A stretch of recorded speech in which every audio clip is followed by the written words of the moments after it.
Acción por haber colaborado en la organización de este evento que se ocupará de analizar una trascendental problemática inaudita en nuestro país. Por su importancia, he procurado que estas primeras jornadas se organicen en este ámbito, un espacio público y federal por naturaleza. Festejo que además sean completamente abiertas y gratuitas y propongo su más amplia difusión y réplica en las provincias. Finalmente, les doy la bienvenida a todos. Felicito a la Comisión de Derecho Constitucional y Administrativo de la Asociación Argentina de Derecho Constitucional por su iniciativa y agradezco a los expositores su presencia, el tiempo que nos dedican y su puesta al servicio del debate de temas tan graves para nuestra nación. Firmado, Senadora Nacional por Mendoza, Ingeniera Agrónoma Laura Montero. Será moderador entonces el doctor Miguel Viller, que me acompaña. El doctor Viller es abogado por la Universidad Nacional del Nordeste, cursó la especialización en Derecho Administrativo tanto en la Universidad Nacional del Nordeste como en la Universidad Belgrano. Es JTP de Derecho Constitucional, cátedra del doctor Mario Midón, Facultad de Derecho, Universidad Nacional del Nordeste. Integra el directorio secretario del Consejo Profesional de Abogados y Procuradores de la Primera Circunscripción Judicial del Chaco. Miembro de la Asociación Argentina de Derecho Constitucional, integra la Comisión de Derecho Constitucional y Derecho Administrativo de la misma. Director de Nobel Iuris, revista jurídica del Consejo Profesional de Abogados y Procuradores de la Primera Circunscripción Judicial del Chaco, 2007-2012. Director adjunto del Instituto de Derecho Constitucional del Consejo Profesional de Abogados y Procuradores de la Primera Circunscripción Judicial del Chaco, 2007-2012. Actualmente se desempeña en el sector privado en un estudio con práctica legal en las provincias de Formosa, Corrientes y Chaco. Escuchamos al doctor Miguel Villar. Buenas tardes. Gracias, profesora. En primer lugar, va a disertar el profesor Casañe. Muy brevemente, el profesor Casañe es abogado y doctor en Derecho y Ciencias Sociales de la Universidad de Buenos Aires, profesor emérito de la Universidad Católica Argentina y consulto de la Universidad de Buenos Aires, donde fue titular de la cátedra durante más de 30 años. Miembro de número de la Academia Nacional de Derecho y Ciencias Sociales de Buenos Aires, académico honorario de la Real Academia de Jurisprudencia y Legislación y correspondiente de la Real Academia de Ciencias Morales y Políticas, ambas de Madrid, miembro de la Academia Internacional de Derecho Comparado, con sede en París, profesor ad honorem de la Facultad de Derecho de la Universidad Católica del Uruguay y de otras universidades iberoamericanas.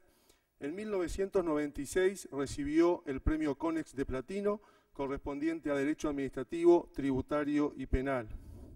Autor de varios libros y artículos sobre Derecho Administrativo y Público General, adelanto un pedido de disculpas del profesor Casañe, que se va a retirar ni bien finalice su exposición por compromisos contraídos con anterioridad.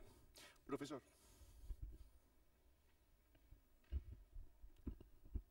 Ante todo, quiero agradecer a la Asociación Argentina de Derecho Constitucional y a la Comisión de Derecho Constitucional y Administrativo, que preside la doctora Sacristán, la invitación que me han hecho para participar en este panel tan importante, no por mi persona, sino por las figuras que me acompañan hoy aquí. El tema de la responsabilidad del Estado es un tema vital para el Estado de Derecho.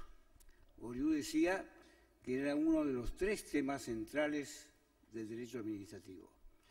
Es evidente que si el Estado puede hacer cualquier cosa, provocar cualquier daño sin ser reparado este daño a través de un juicio que pueda interponer el particular, estamos en el peor de los escenarios, en el peor de los mundos. La primera cuestión que yo quiero señalar aquí es que me parece que es una materia propia de derecho público, pero que bien puede estar en el Código Civil. Esto es un tema que ya venía trabajando el doctor Bielsa hace muchos años, y Marienhoff también lo ha seguido, en el sentido de que hay ciertas materias que son colindantes, que son materias básicas, donde se necesita de una regulación común. De manera que es una opción legislativa el que esté o no en el Código Civil el tema de la responsabilidad del Estado. Quizá con menor fuerza que otras materias, como el tema de las personas jurídicas públicas, que tiene que estar en el Código Civil, porque si no, cada provincia podría legislar de una manera diversa y eso produciría una gran anarquía legislativa, y el tema del dominio público, que también tiene que estar necesariamente en el Código Civil, por lo menos la regulación básica.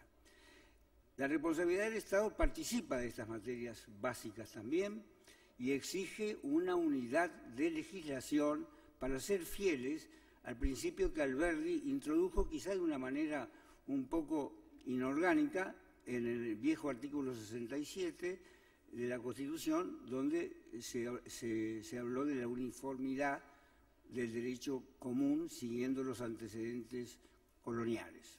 Hay todo un capítulo en las bases dedicado a este punto. Por ese motivo, si bien es una opción legislativa, me parece inapropiado que se invite a las provincias a adherirse, porque si se invita a las provincias quiere decir que no va a ser una legislación uniforme. Podría darse el caso que unas provincias se adhieran, otras no se adhieran, que después algunas se retiren y no va a haber una regulación uniforme. Yo creo que esto era totalmente innecesario en una ley de responsabilidad del Estado. Me parece que acudiendo a los principios de la propia Constitución podría haberse establecido una legislación común para todo el país, aunque sea de carácter federal.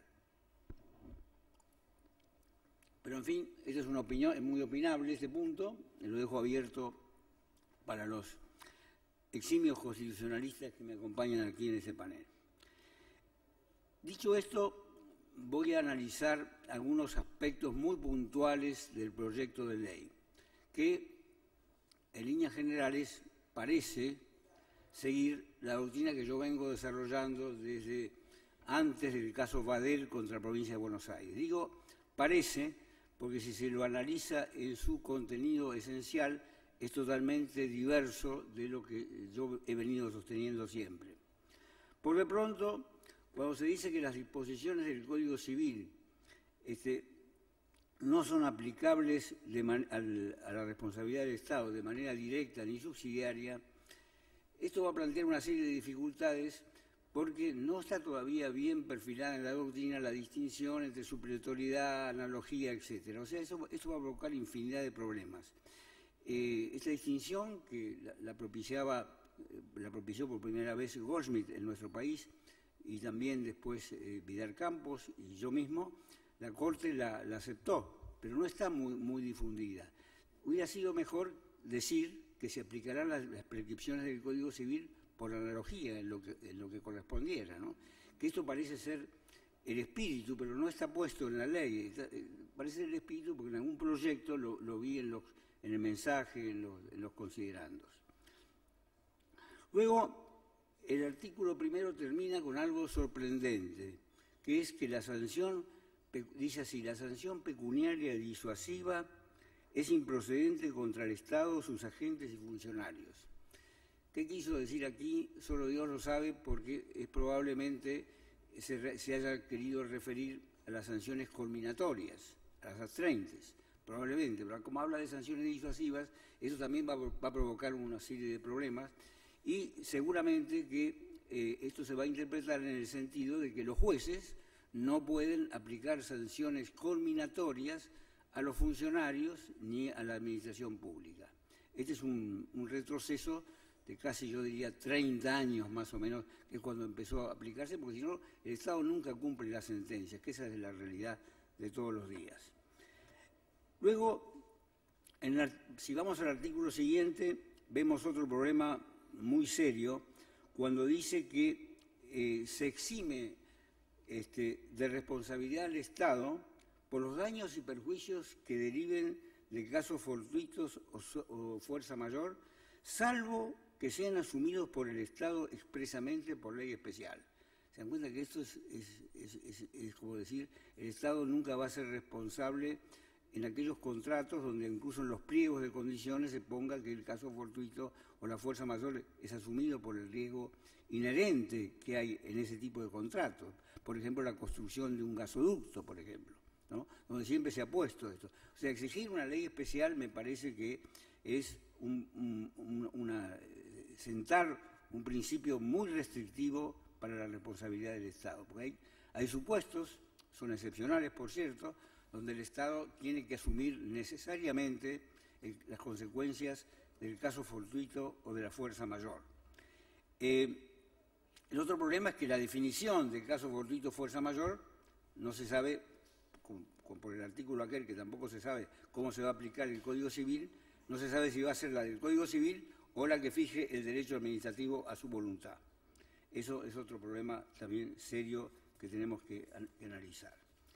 Después vamos al artículo 3º y ahí vemos algo, yo diría, bastante peligroso en la falta de servicio consistente en una omisión, ¿no? Porque dice que solo se genera responsabilidad cuando se verifica la inobservancia de un deber normativo de actuación expreso y determinado. Esto significa que si se viola un principio general del derecho, no se está violando un deber normativo expreso y determinado. O sea, que la mayoría de los casos donde la Corte ha resuelto esto por aplicación de los principios generales del derecho, como por ejemplo el caso Mosca, quedan borrados directamente del campo de la responsabilidad. De manera que este es otro punto también importante que implica un retroceso, porque si bien esto hace 20 años o 30, lo decíamos mucho, yo también lo dije de alguna manera siguiendo a Marienhoff, después la doctrina fue cambiando y todos hemos ido evolucionando, así, no se puede tomar lo que un autor dijo hace 30 o 40 años. En el artículo 4 tenemos otro problema no menos serio, que el artículo 4 habla ya de la responsabilidad estatal por actividad legítima. Está bien, el nombre de actividad legítima es el que yo vengo usando hace rato, está bien. No podemos hablar con los mismos términos del Código Civil. Actividad lícita parecería que evoca aquella idea de la culpa todavía, aunque la culpa ha desaparecido prácticamente ya del sistema, sobre todo del nuevo Código. Pero cuando habla de la relación de causalidad, fíjense, dice que debe ser directa e inmediata y exclusiva entre la actividad estatal y el daño. Es decir, que basta que la relación de causalidad sea concurrente para que, o que la causa sea, obedezca a otra razón, ¿no? Por ejemplo, hecho de un tercero, para que ya no rija la responsabilidad del Estado. ¿Qué es lo que va a regir? Solo Dios lo sabe, porque tampoco como se aplica el Código Civil, nadie lo sabe. El artículo 5 es el que genera mayores polémicas, me parece, porque mezcla indebidamente dos cosas que veníamos tratando de aclarar en la doctrina. Digo tratando porque no muchos entendieron lo que nosotros habíamos puesto con Marienhoff en el artículo 10 de la Ley de Expropiaciones, cuando decíamos que se debía indemnizar siempre, como principio, el valor objetivo del bien. Y después, al final, se decía, no se indemnizará el lucro cesante, pero era el lucro cesante que no integraba el valor objetivo del bien. Porque si se expropia una empresa, o como se dice ahora, se apodera el Estado de una empresa, o deja sin efecto un contrato donde hay derechos adquiridos, realmente que lo que hay que indemnizar ahí es lo que vale ese derecho, el valor de ese derecho, que se integra también por las posibilidades de renta o de ganancia. Eso la Corte lo viene diciendo desde hace tiempo, en el caso Juscalán en adelante, de daños provocados por inundaciones que se hacían para salvar a poblaciones. ¿Se acuerdan ustedes? Todos esos casos de daños ocasionados donde la Corte reconoció el lucro cesante. De manera que no me parece a mí, digamos, lógico ni razonable este principio. Me parece que además viola la garantía del derecho de propiedad que está garantizado en el artículo 17, que se puede reglamentar, pero no se puede suprimir totalmente el derecho a la indemnización, ¿no? Así que después que digan que la indemnización de la responsabilidad comprende el valor objetivo del bien y los daños que sean consecuencia inmediata y necesaria de la actividad desplegada, no corrige las cosas, porque más bien las complica, porque parecería que en la primera parte se establece el principio contrario a este que se reconoce ahora aquí en la segunda parte.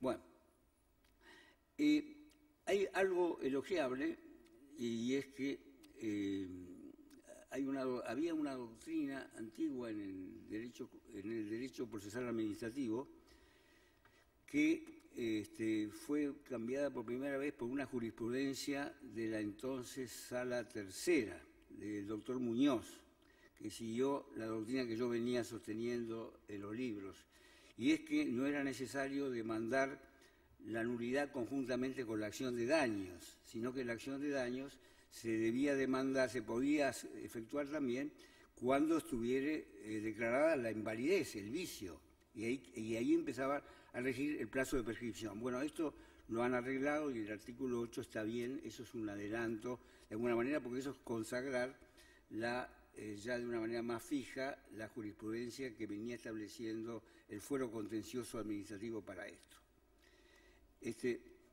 Luego tenemos el tema de la responsabilidad de los funcionarios.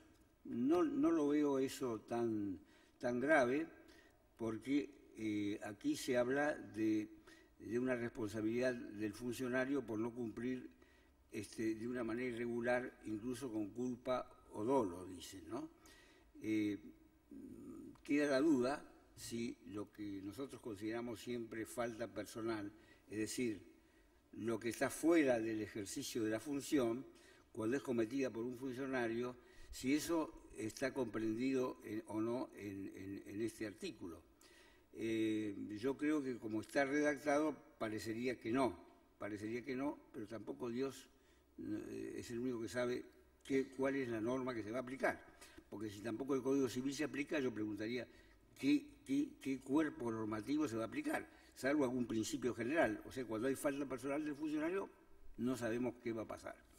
De manera que, en síntesis, esas son las reflexiones que yo rápidamente les quería comunicar aquí, y me parece que frente a esta opción que ha tomado el Poder Ejecutivo, era muchísimo mejor el sistema que había previsto la Comisión Redactora del Código Civil.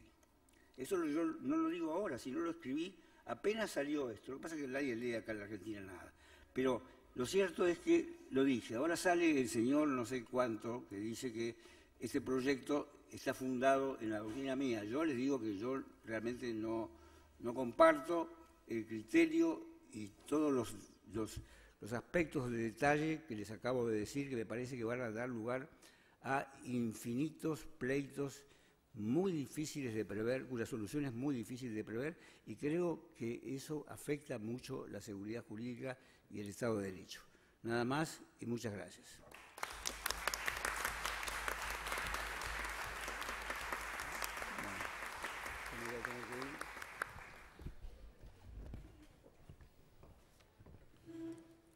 Bien.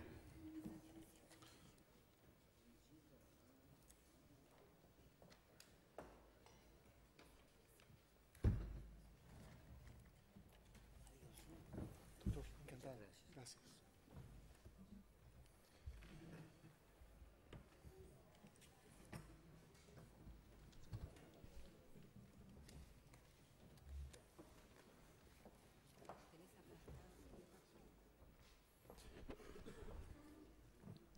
A continuación, el profesor Alberto Dallavía, brevemente presentado también, es abogado por la Universidad de Buenos Aires, con 2 doctorados en Derecho Constitucional, Facultad de Derecho, y en Ciencia Política, Facultad de Ciencias Sociales.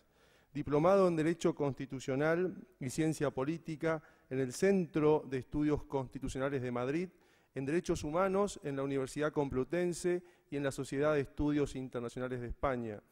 Profesor titular de Derecho Constitucional en la Facultad de Derecho de la Universidad de Buenos Aires, director del Departamento de Derecho Público I de la Facultad de Derecho de la Universidad de Buenos Aires, director de la Maestría en Magistratura de la Facultad de Derecho de la Universidad de Buenos Aires, académico de número de la Academia Nacional de Ciencias Morales y Políticas y miembro correspondiente de la Real Academia de Ciencias Morales y Políticas de España, presidente de la Cámara Nacional Electoral, Premio CONEX 2008 en la categoría Jueces de la Última Década, Accessit al Premio Academia Nacional de Derecho y Ciencias Sociales de Buenos Aires 2002 y Premio Anual Universidad de Belgrano 2003. Director honorario del Instituto de Ciencia Política y Constitucional de la Sociedad Científica Argentina, director honorario del Instituto de Ciencia Política y Constitucional de la Sociedad Científica Argentina, consejero titular del Consejo Argentino para las Relaciones Internacionales, autor además de más de 20 libros y de más de 200 artículos publicados en temas de derecho constitucional y ciencia política. Profesor. Muchas gracias. Señor Ministro de la Corte Suprema de Justicia de Mendoza, doctor Alejandro Pérez Walde, señor ex Procurador del Tesoro de la Nación, doctor Rubén Citara, señor ex Camarista de Faltas de la Ciudad de Buenos Aires, doctor Néstor Loza, señores legisladores, asesores parlamentarios, colegas, agradezco mucho la invitación, es un gran honor para mí estar en esta mesa. Se acaba de retirar el doctor Casañe, que es sin duda una de las máximas referencias de nuestro derecho administrativo, como también lo es el doctor Bianchi, el doctor Palazzo, no solamente en el derecho administrativo, sino raramente en este caso en el derecho constitucional también, porque a veces estamos un poco separados. Las separaciones en las interpretaciones son frecuentes en nuestra historia. Y es bueno recordarlas cuando estamos viviendo momentos paradigmáticos, ¿no? Mañana vamos a recordar los 30 años de la democracia. Hace poco hablábamos del Bicentenario y ahora estamos en otro momento fundacional y estamos hablando del Código Civil, de reformar el Código Civil, de aquello que durante tanto tiempo trabajó la Comisión Alterini, que parecía difícil de llevar adelante. Y otra vez, y cuando nosotros hablamos del Código Civil, nos acordamos de 1869, no en este edificio, sino en el que está en la Plaza de Mayo, el antiguo Congreso Nacional, donde el senador Sarmiento, en 1869, con la firma de él y la firma de Avellaneda, pedía el tratamiento sobre tablas del Código Civil. Y tenemos esa imagen del Código inconmovible, solamente modificado en algún aspecto de nuestra historia, pero ya desde el principio la cuestión fue compleja. Cuando Vélez Sarsfield redacta el libro primero del Código Civil, se lo manda, le manda la copia, como hace el doctor Bianchi o el doctor Palazzo, a los principales colegas, le manda sus artículos o sus trabajos o sus obras. Esto es frecuente entre los juristas. Vélez se lo mandó a Alberdi, y Alberdi se lo devolvió todo tachado, encolorado y con un montón de marcas. Y muy enojado, le decía en una nota que cómo podía ser que un país que había adoptado la Constitución de los Estados Unidos, que en ese momento era la Constitución más avanzada de la época, la más republicana, la que buscaba superar los conflictos entre nosotros, adoptara como legislación civil cuanto código imperial estuviera dando vuelta por el mundo, porque efectivamente Vélez hizo el código basándose en el esbozo de Freitas, Brasil era un imperio, en el código de Prusia, en el código Napoleón, en las 7 partidas, y esto lo enfureció Alberdi porque pensaba que iba a ser muy difícil interpretar nuestra legislación. Creo que la anécdota sirve porque es uno de los riesgos que tenemos por delante. El propio proyecto, con la firma del doctor Lorenzetti, de la doctora Hayton y de la doctora Kemelmacher de Carlucci, habla de la necesidad de unificar las distintas interpretaciones de fuentes y la jurisprudencia. Esto me parece que es una idea muy loable, pero como muchos de nosotros estamos estudiando los proyectos y sabemos que sobre el proyecto de la Comisión hay modificaciones del Poder Ejecutivo, que esas modificaciones del Poder Ejecutivo van a tener que ser debatidas en el legislador, que es el Congreso, que de acuerdo al 75, inciso 12, como decía el doctor Casañe, es quien tiene que dictar la legislación común, el derecho común, el Código Civil es derecho común, va a tener la última palabra en esto. Pero lo que yo quiero enfatizar, porque me parece que seguramente los otros expositores, como lo hizo el doctor Casañe con la responsabilidad del Estado, van a tomar diferentes temas. Lo que yo quiero enfatizar es una cuestión general. Y es que cuando se sancionó la Constitución en 1994, no hace mucho tiempo, el año que viene también se va a cumplir una fecha paradigmática y se van a reunir los convencionales constituyentes a celebrarlo, hubo un gran debate sobre el contenido ideológico de la Constitución. En esta mesa tenía hoy que estar el doctor Sagüés, él está enfermo y no pudo venir. El doctor Sagüés, en un trabajo después de la reforma, habla de las tres vertientes ideológicas de la Constitución argentina. Una vertiente demoliberal, la de la Constitución originaria de Alberdi y de la generación del 37, lo que Sagüés denomina una vertiente católica tradicional. Él sostiene que al momento de sancionarse la Constitución, la moral predominante era católica y eso se ha trasladado no solamente en el texto, sino en la interpretación de algunos artículos, como el 19, donde habla de la moral y las buenas costumbres, y una vertiente de constitucionalismo social, que es la que proviene después de la reforma de 1957. En lo personal,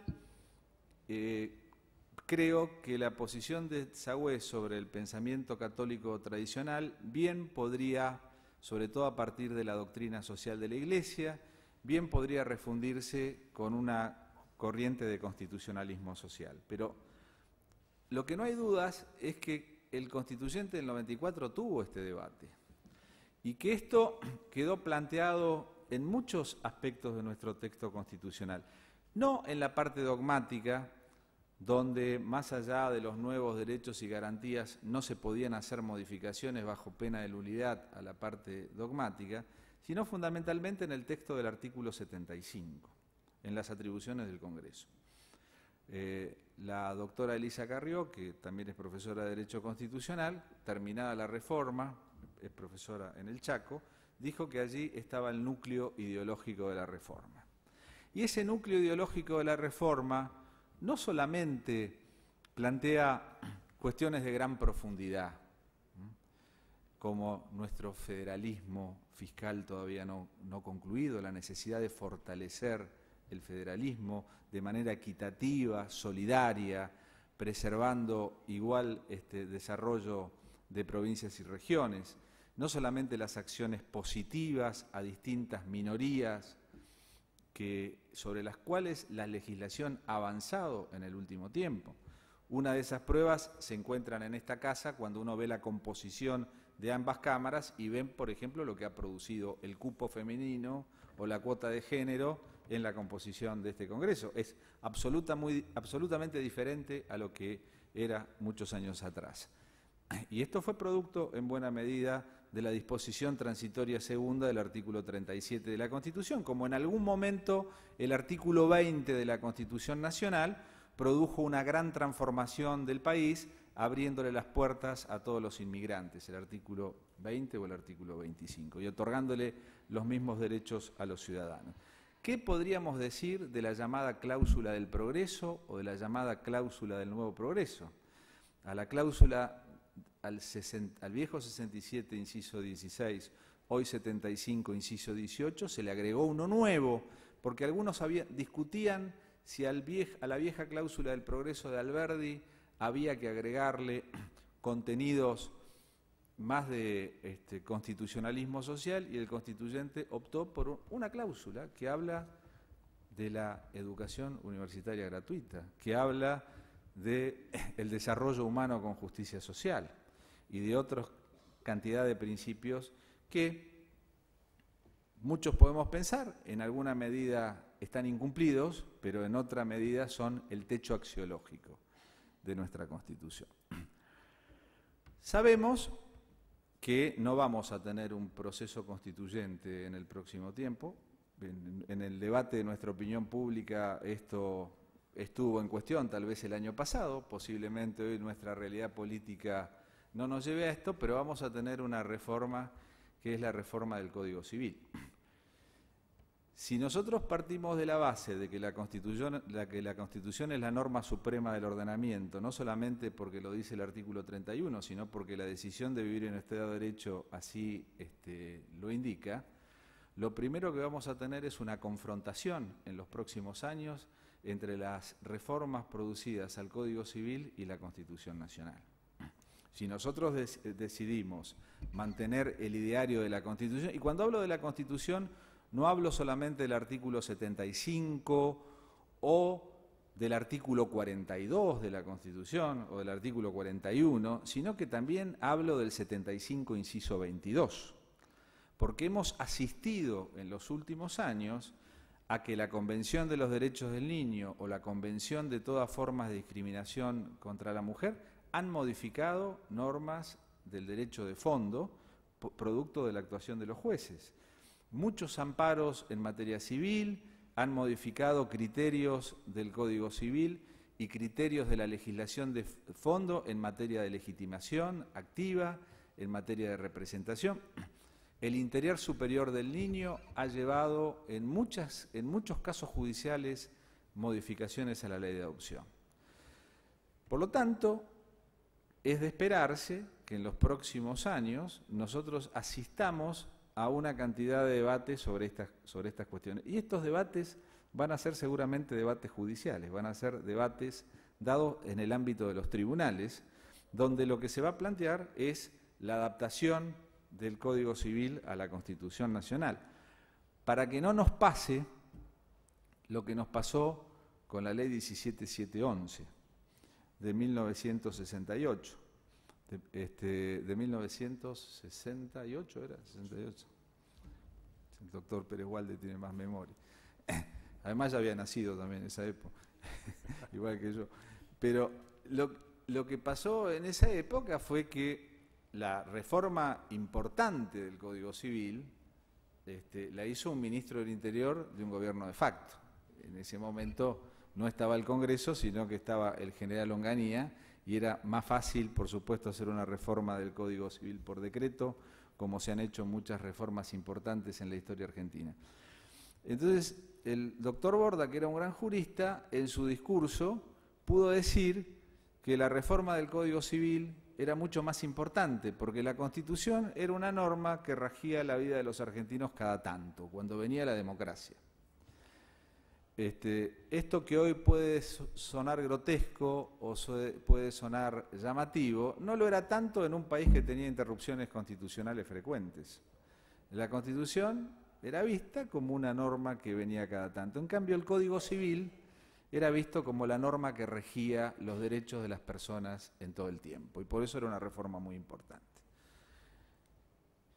Algunos de nosotros, que no terminamos todavía de estudiar todo lo que el Código implica, porque sobre el proyecto de la Comisión están los informes de todos los juristas, y después están las reformas del Poder Ejecutivo, y después hay debates tan ricos en tantos temas que tienen que ver desde la conformación de la familia hasta los derechos individuales, los derechos legítimos, podemos advertir que probablemente un debate cultural que no se ha podido dar en una reforma constitucional se va a dar en el ámbito del Código Civil y se va a dar en el ámbito de muchas instituciones nuevas. Entonces, esta reflexión se puede aplicar a muchos ejemplos. Al que explicaba el doctor Casañe recién, en materia de responsabilidad del Estado, pero lo podríamos llevar a la función social de la propiedad, lo podríamos llevar a la propiedad indígena, lo podríamos llevar a la protección del medio ambiente, y allí vamos a encontrar idas y vueltas. Por ejemplo, cuando uno contrasta el proyecto de la Comisión con las reformas del Poder Ejecutivo, va a ver que la Comisión miró más de cerca estas cuestiones y que en muchas de las cuestiones de derechos colectivos o derechos divisibles contempló lo que contemplan los artículos de la Constitución para darle legitimación al defensor del pueblo, las asociaciones del artículo 43, y esto ha sido eliminado en el proyecto del Poder Ejecutivo. Es decir, varios debates vamos a tener allí. Para terminar, porque creo que ustedes seguramente querrán escuchar al doctor Palazzo y al doctor Bianchi, una reflexión final. En el proyecto de la Comisión, en el punto 3, se habla de la constitucionalización del derecho privado. La mayoría de los códigos existentes se basan en una división tajante entre el derecho público y el derecho privado. En este proyecto existe una comunicabilidad de principios entre lo público y lo privado en numerosos casos. Es cierto que estamos asistiendo, sobre todo después de la recuperación de la democracia, a un marketing del derecho constitucional que parece muy interesante y que tal vez no lo había en otros tiempos. Parecería ser que da cierto prestigio o da cierto brillo la constitucionalización de muchas ramas del derecho procesal, del derecho civil, del derecho penal en materia de garantías. Sin embargo, el hecho de que existan divisiones entre las materias del derecho tiene una razón de ser, que es lo que rige cada una. El derecho civil rige las relaciones entre las personas y el derecho constitucional rige la relación con el poder entre la sociedad y el Estado. El hecho de que exista derecho de fondo o exista un derecho infraconstitucional no le quita unidad al derecho y no le quita obligatoriedad al derecho. No todo tiene que estar en la Constitución, no todo tiene que ser constitucionalizable. Eso ocurre en sociedades donde el derecho de fondo no se aplica. A mí me ha tocado trabajar en alguna época como experto en algún país de América Central y bueno, era necesario colocar derecho de familia en la Constitución, era necesario colocar derecho penal en la Constitución o cuestiones civiles en la Constitución simplemente porque el derecho de fondo no existía o porque cada grupo, comunidad o tribu, en vez de aplicar la norma del Congreso, aplicaba su propio. Entonces era necesario el imperio del derecho público. Creo que nosotros lo que buscamos es la unidad del derecho, como lo dice la Comisión. Bienvenida sea la reforma, así como fue la reforma de la legislación en todas sus ramas al momento fundacional de nuestra República, en el artículo 24, también lo es en este momento la necesidad de adecuar la legislación a los tiempos que vivimos. Pero creo que no es necesario constitucionalizar el derecho privado. Sí, lo que es necesario es que el derecho de fondo se adapte a la supremacía de la Constitución, porque eso es el principio del Estado de Derecho. Y eso es lo que resguardará, como dijo la Corte, finalmente al orden jurídico y a la Constitución como el arca guardadora de nuestras sagradas libertades. Muchas gracias por su atención.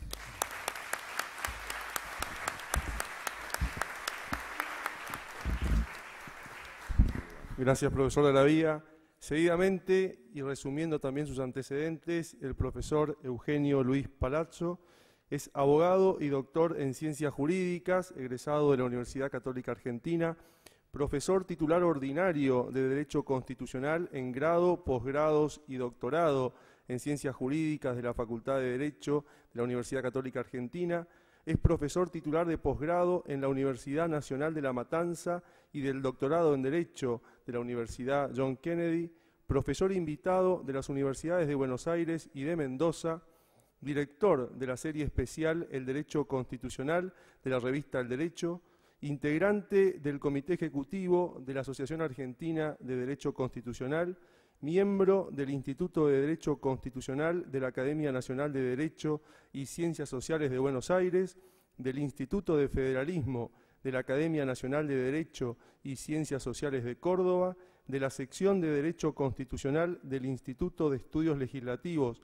de la Federación Argentina de Colegios de Abogados, del Centro de Derecho Constitucional de la Facultad de Derecho de la Universidad Católica Argentina y del Instituto Iberoamericano de Derecho Constitucional. Es además integrante del Consejo de Administración de la Universidad Católica Argentina, ex vocal de su Consejo Superior y del Consejo Directivo de su Facultad de Derecho. Es asesor de la Procuración del Tesoro de la Nación, ex director nacional de dictámenes y de la Escuela del Cuerpo de Abogados del Estado de ese organismo, presidente de la Fundación para la Educación, la Ciencia y la Cultura, autor de numerosos libros y artículos en la especialidad. Profesor Palazzo.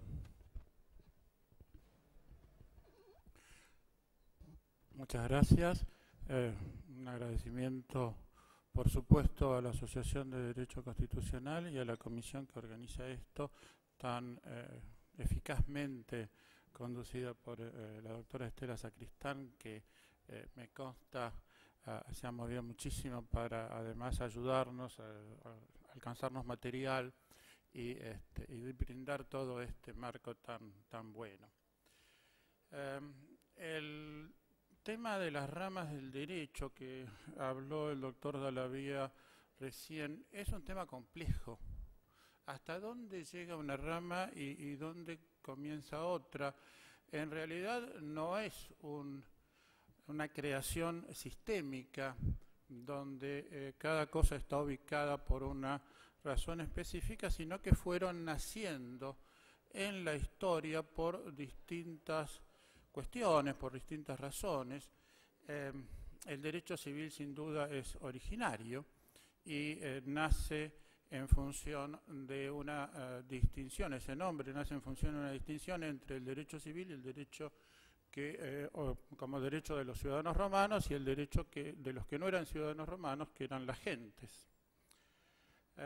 Y así las sucesivas ramas se fueron abriendo. El derecho comercial, que ahora también aparece unificado, está conformado a partir de las corporaciones medievales que estructuran entonces una serie de normas específicas para comerciantes.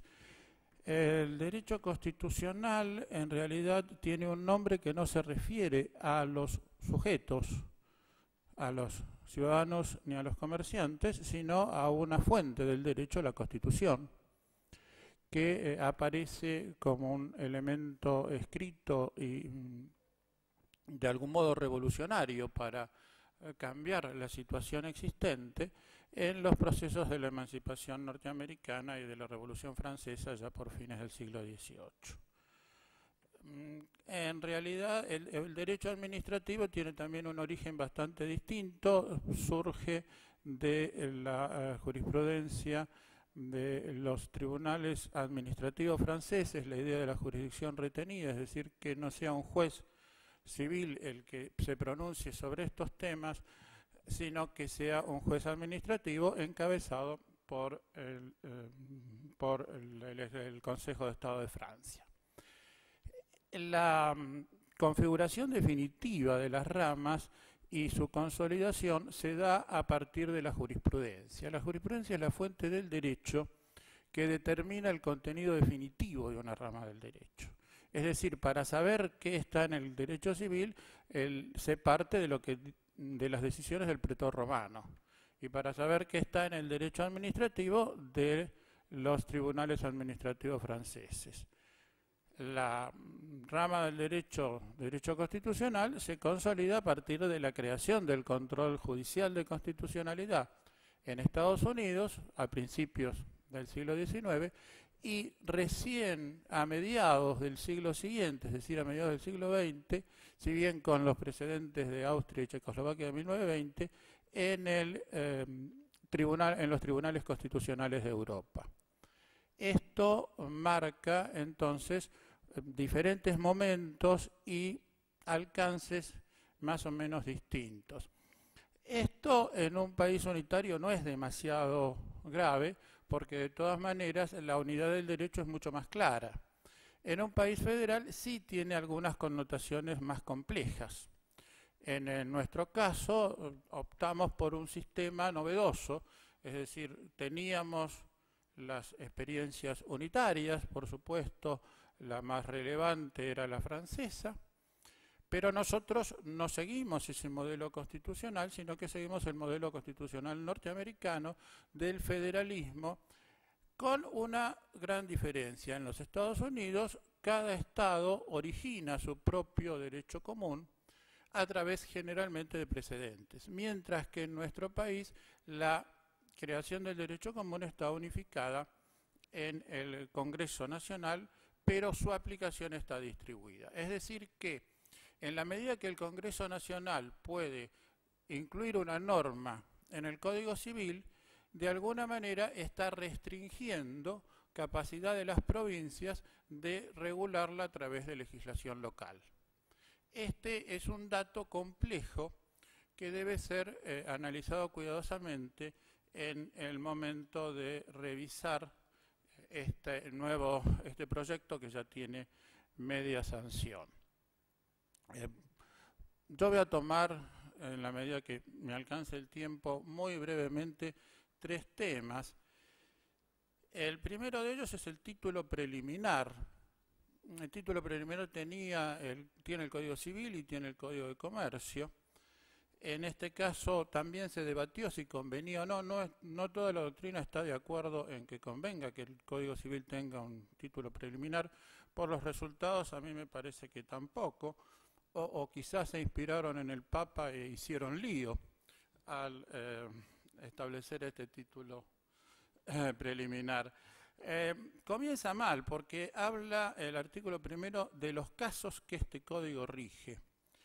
Y esto está vinculado con una frase que trae la comisión. Dice: la regulación completa de las fuentes es un tema que hoy se analiza en el derecho constitucional porque tiene la amplitud necesaria para comprender desde los tratados internacionales hasta la reglamentación administrativa. En el derecho privado, en cambio, se pueden regular las fuentes desde el punto de vista de la decisión del juez, estableciendo reglas para la decisión judicial. Esto sorprende porque entonces el código está dirigido a los jueces y no a la gente. En realidad nos explica Cueto Rúa cuando trata el tema de las fuentes del derecho en su libro, que las fuentes del derecho rigen para todos y que al tomar las decisiones más simples o más complejas, todas las personas están aplicando fuentes del derecho al celebrar un contrato y al cumplirlo sin que tenga necesidad de ninguna intervención judicial. Por lo tanto, esta reducción de los casos y esa explicación que distingue el destinatario del Código Civil al destinatario del resto del derecho me parece bastante desacertada. Otro dato preocupante del título preliminar es cierta confusión entre fuentes e interpretación. Son 2 momentos distintos del derecho. Cuando se plantea un caso, por supuesto, lo primero, como diría el maestro Gordillo, es conocer los hechos. No cabe duda que lo primero que tenemos que saber es qué pasó, o tratar de saber qué pasó y se probó. Pero el segundo paso es recurrir a las fuentes del derecho y ver cuál es la aplicable, y recién el tercero es la interpretación. Y aquí en el título primero se mezclan ambos conceptos porque las costumbres, inclusive la Constitución y los tratados aparecen más como argumentos de interpretación que como fuentes diferenciadas del derecho. Y esto no es lo más razonable de acuerdo a la realidad del derecho. Parecería de algún modo que el proyecto está enamorado de la ley. Enamoramiento que en el derecho tiene sus antecedentes remotos en la etapa de la codificación del siglo XIX, pero que ha sido superado. Esto lo explicó también recién el doctor Dallavía, todo el esquema de tratados de jurisprudencia que van completando, que van cubriendo faltantes y que van modificando inclusive normas legales. Es decir, la visión del derecho centrada en la ley es un pensamiento que me parece que está totalmente superado y que esto nos complica un poco. Y también, en el mismo sentido, la idea del código. No sé si es el momento histórico más oportuno para dictar códigos. Estamos en una multiplicación de fuentes del derecho que hace muy difícil que funcione la idea de creación de un cuerpo unificado y cerrado para regular una rama del derecho. Esto entonces puede llevar a alguna ilusión de que está todo en el código vieja ambición de los abogados para solucionar los problemas simplemente buscando en las páginas del Código Civil, que no es real hoy. En definitiva, entonces, este título preliminar, yo coincido con quienes pensaban que lo mejor era suprimirlo. De todas maneras, no creo que implique un gran efecto, no creo que nadie se desespere por las cosas que están allí dichas, pero técnicamente podría haber sido mucho mejor. El segundo tema que también mucho más sintéticamente quiero comentar es el tema de la vida. El proyecto de código define a la vida como aquella que comienza con la concepción, con lo cual en realidad lo único que se hace es estar de acuerdo con lo que dice la Convención Americana de los Derechos Humanos, que establece que el principio de la vida en general se debe tomar desde la concepción. Por supuesto que la realidad es mucho más compleja hoy, porque puede existir concepción afuera del seno materno, puede existir inclusive teóricamente al menos la aparición de una vida desde una clonación, y podría ocurrir también eventualmente que un embrión concebido, no hoy, pero quizás dentro de 50 años, pueda subsistir sin implantarse en un seno materno. Con lo cual todo esto tiene un dinamismo muy complejo que por supuesto no podía ser abarcado por el código, pero vamos nuevamente entonces a que esta idea de un esquema completo, articulado, unificado, estructurado de un código no es el más adecuado al momento que vivimos. Coincido por supuesto con la idea de la concepción, pero no dejo de señalar que el artículo subsiguiente habla de los derechos y obligaciones del concebido o implantado en la mujer quedan irrevocablemente adquiridos si nace con vida. Es decir, introduce una distinción entre concepción e implantación que mucho no se entiende, porque la concepción es previa a la implantación en el caso de la fecundación in vitro. De todas maneras, parece una manera de llevar un tema al código que provoca arduos debates, como lo demuestra el caso Artavia Murillo de la Corte Interamericana de Derechos Humanos. En definitiva, la solución es la más razonable y más no se podía avanzar, lo que demuestra que estamos muy lejos de solucionar problemas reales. El otro tema es el tema que ya tocó con mucha mayor prolijidad y mucha mayor sapiencia el doctor Juan Carlos Casañe, que es el tema de la responsabilidad del Estado. Nuevamente nos encontramos aquí con el problema de las ramas del derecho. Es un tema del derecho civil, es un tema del derecho administrativo. Para mí es un tema del derecho constitucional, la responsabilidad del Estado. Es decir, ¿por qué algo tiene que estar en la Constitución? Y algo tiene que estar en la Constitución porque es muy riesgoso que esté en manos del legislador ordinario. Y si hay algo que es riesgoso que esté en manos del legislador ordinario, es su responsabilidad y la responsabilidad de los funcionarios y la responsabilidad del Estado. Es más que obvio que el legislador ordinario va a procurar disminuir los focos de responsabilidad y tratar de atenuarla. Además, esto es un dato generalizado en el derecho comparado. Si puedo, les voy a leer dos constituciones, hay muchísimas, pero les leo la de Chubut de 1994. Todos los funcionarios públicos, efectivos o no, y aún el interventor federal, en su caso, son solidariamente responsables con el Estado por los daños y perjuicios a que dé lugar el mal desempeño de sus funciones. En tales supuestos debe accionarse contra el responsable para que indemnice al Estado los daños que con su actuación le haya irrogado.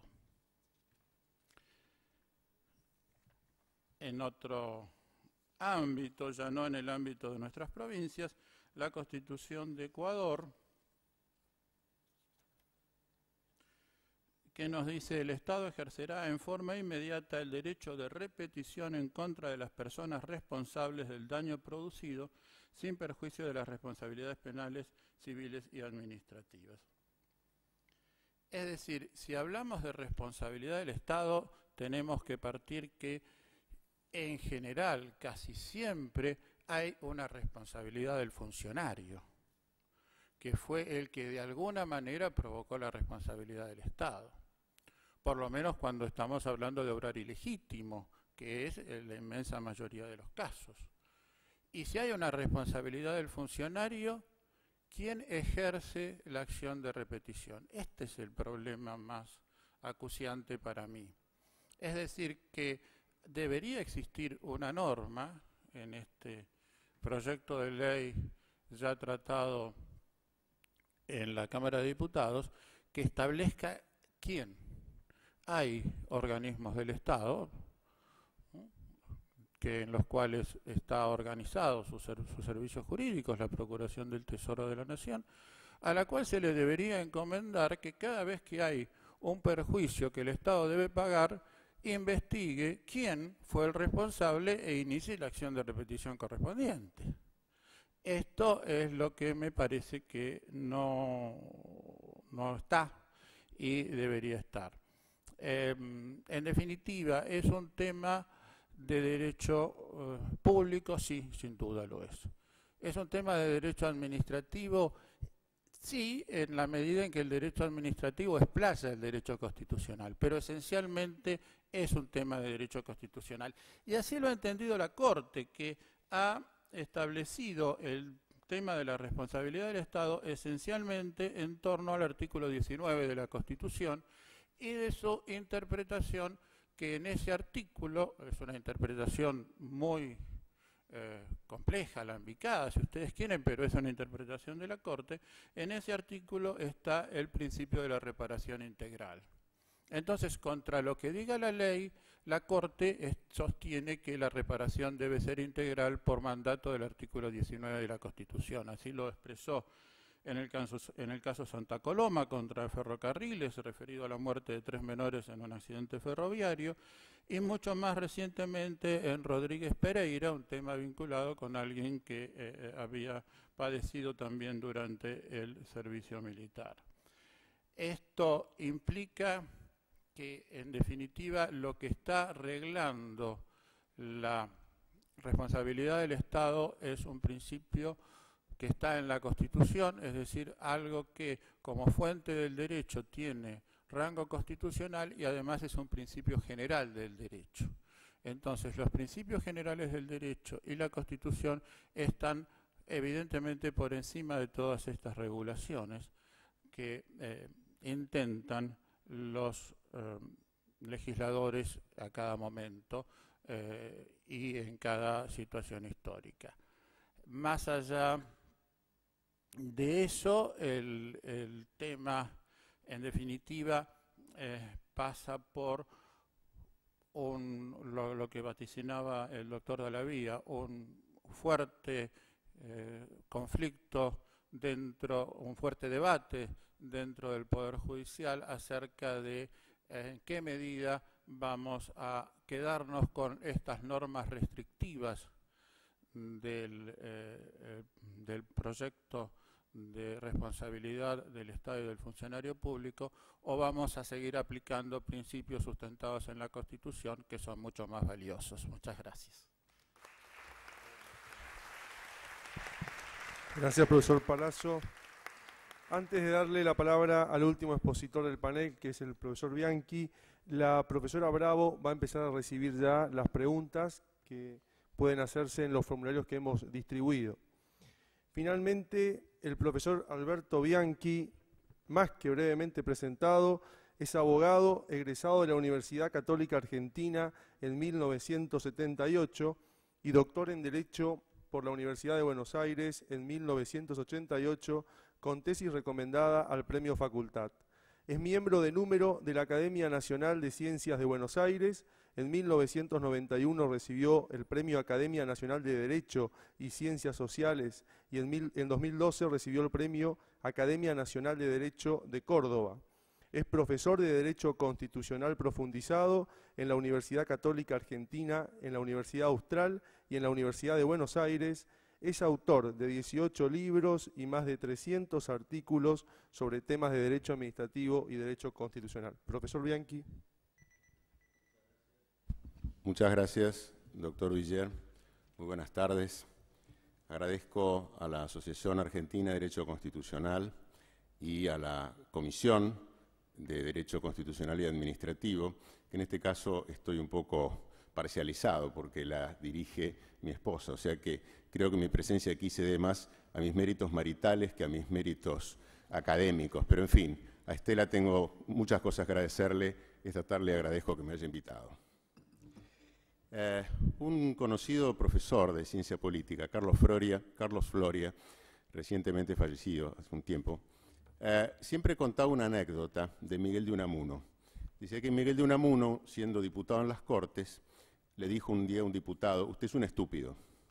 Y este hombre, muy ofendido, le dijo: usted me está insultando. No, yo lo estoy describiendo, dijo Unamuno.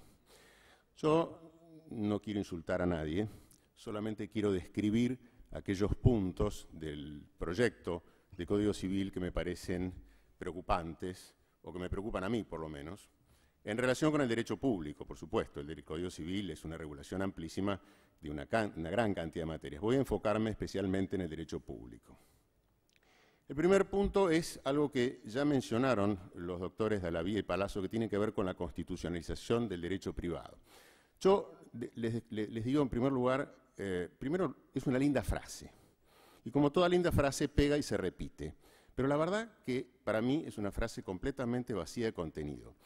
Y mejor que sea vacía de contenido, porque si la llenamos de contenido, vamos a caer en un panconstitucionalismo. Todo va a estar constitucionalizado, y si todo está constitucionalizado, no tenemos Constitución. Entonces, yo creo que cada derecho tiene su jerarquía. La Constitución está por encima de todas las leyes, y luego están las leyes que regulan las diferentes materias, con principios, obviamente, sentados por la Constitución. Pero dejémoslo allí, porque si avanzamos más, vamos a caer, insisto, en un panconstitucionalismo. Ahora, es curioso que el Código hable, o el mensaje de elevación, hable de la constitucionalización del derecho privado, y por ejemplo no se legisle, no se define, no se diga una sola palabra acerca del concepto de derecho adquirido, que es fundamental en el derecho constitucional del derecho. Se habla vagamente y muy vagamente en el artículo, por ejemplo, 168 de los valores constitucionales, o en el artículo 1655 se alude a los derechos constitucionales, pero hay muy pocas alusiones a la Constitución en el Código Civil, muy pocas. Entonces, me parece que esto de la constitucionalización del derecho privado es más una invocación a lo vacuo y a lo inexistente que otra cosa. En segundo lugar, quisiera hacer algunas reflexiones sobre el título preliminar.